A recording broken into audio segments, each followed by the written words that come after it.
ShockWaves. Clocks by Michael Pirks.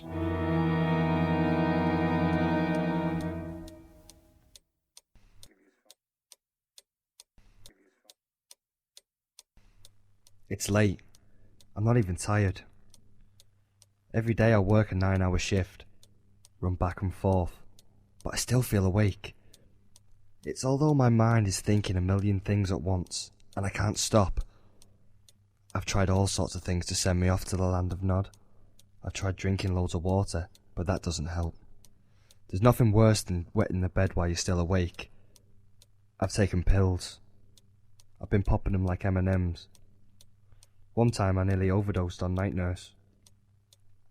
One day I will sleep for 1,000,000 years, but until then, I'll have to live with the sound. The sound of the clock. The thoughts of an insomniac. 11:50 p.m. Matthew has been lying in bed for 10 minutes. Why did I ever buy that clock? It isn't even a good clock. It was cheap.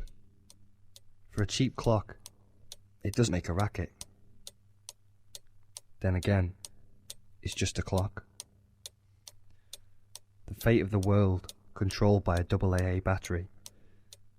Is it any wonder we go mad?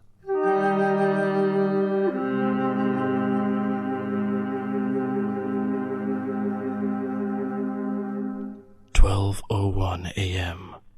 The clock returns. What? I took out your batteries. How are you still working? This isn't funny anymore. All I want to do is sleep. What part of that are you not getting? What do you want from me? What do you want from me? Leave me alone. Get out my head. Just let me sleep.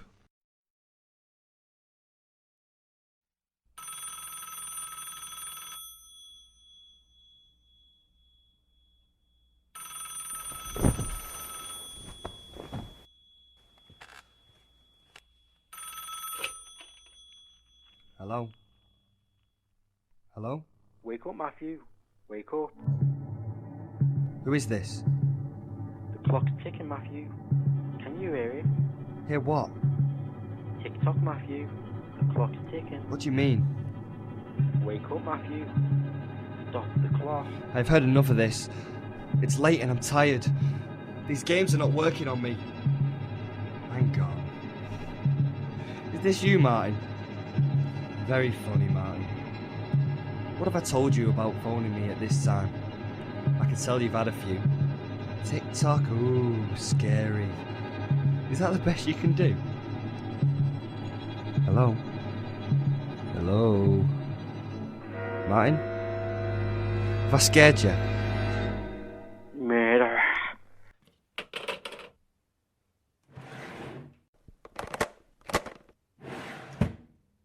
I'm not a murderer. I'm not a murderer.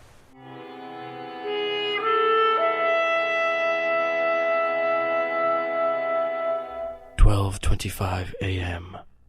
Matthew has been awake for 24 minutes. I'm not a killer.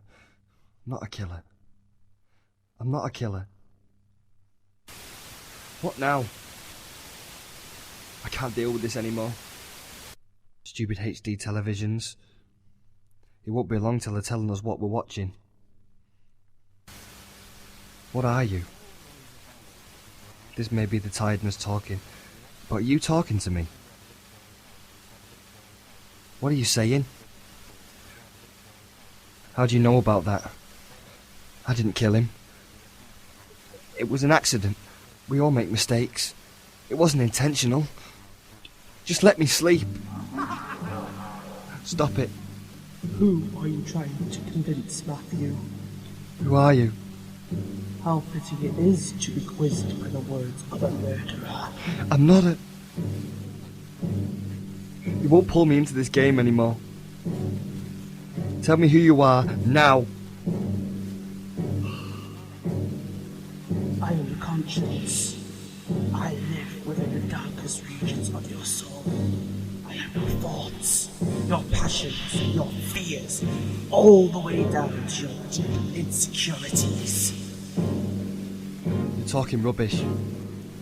You expect me to believe that? When you were 6, the one thing that scared you was your father leaving you. How did you know that?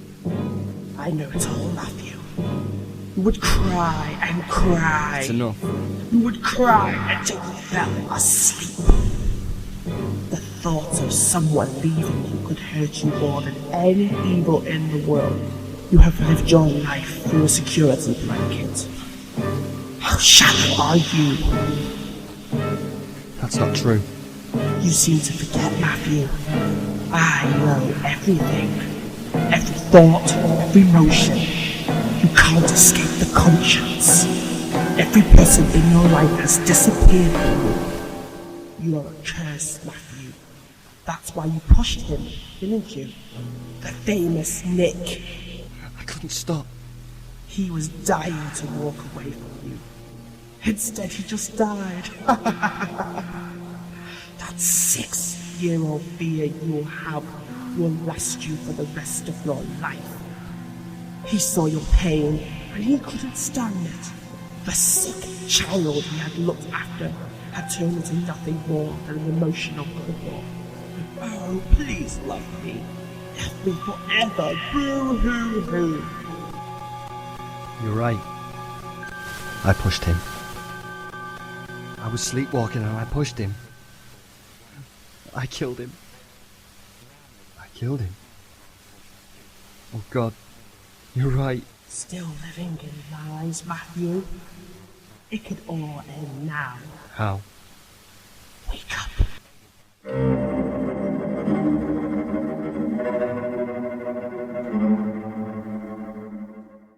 Nick?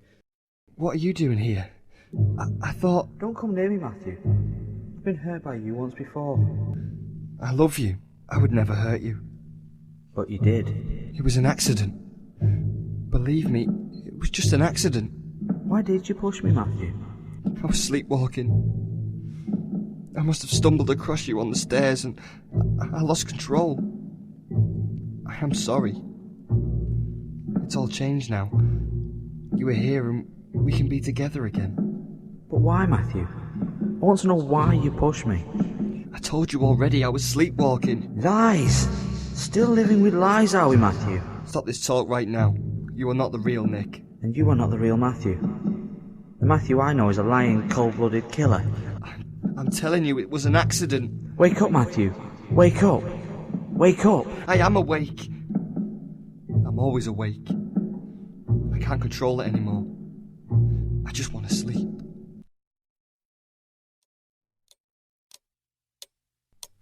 I can't take it anymore. Please stop. I was sleepwalking. I didn't. I pushed him and ran away. That's why I can't sleep anymore. The guilt is keeping me awake. Happy now? Wake up. Wake up. Come on, Matthew, wake up. Is there anything you can do? Sadly not, I'm afraid. He hit his head pretty hard on the stairs. That's the problem with comas. They give nothing away. I suppose. This is all my fault. Oh, don't talk daft, dear. It's just one of those things. But it is, though. That night you fell. You only got up to get a glass of water. You ran into me on the landing, fully awake, but I wasn't. I've never been a good sleeper. Sometimes, like that night, I sleepwalk. I can't control anything I do. It's like my mind's buzzing with a million thoughts. He must have got in my way and... I understand. I will have to pass this information on to the police. Feel free. I deserve it. What will you do? Well, to start things off, I just want to sleep.